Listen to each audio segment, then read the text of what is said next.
ஜனமேஜயன் மன்னன் பரீக்ஷித் அவர்களின் மகன். பரீக்ஷித் ஒரு முனிவரின் சாபத்தால் பாம்பரசனான தக்ஷகன் கடித்ததால் உயிரிழந்தார். தன் தந்தையின் மரணத்தால் கோபமடைந்த ஜனமேஜயன் உலகிலுள்ள எல்லா பாம்புகளையும் அழித்துவிட வேண்டும் என்று முடிவு செய்தான். அதற்காக மிகப்பெரிய நாகயாகம் நடத்தினான். அந்த யாகத்தின் சக்தியால் ஆயிரக்கணக்கான பாம்புகள் நெருப்பில் விழத் தொடங்கின. அப்போது வியாசரின் சீடரான வைசாம்பாயனர் அங்கு வந்திருந்தார். அவரிடம் ஜனமேஜயன் ஒரு கேள்வி கேட்டான். என் முன்னோர்களான கௌரவர்களும் பாண்டவர்களும் ஏன் ஒருவருக்கொருவர் பகைவர்களாக மாறினார்கள்? ஏன் அந்த பெரிய போர் நடந்தது? இதற்கு பதிலாக வைசாம்பாயனர் மகாபாரத வரலாற்றைச் சொல்லத் தொடங்கினார். வைசாம்பாயனர் முதலில் உலகத்தின் தோற்றத்தை விளக்குகிறார்.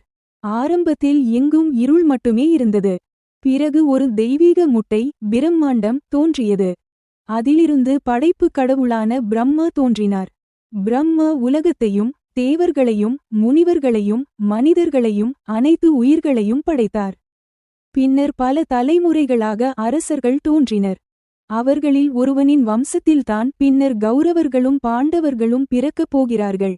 அந்த வம்சம் சந்திர வம்சம் என்று அழைக்கப்பட்டது.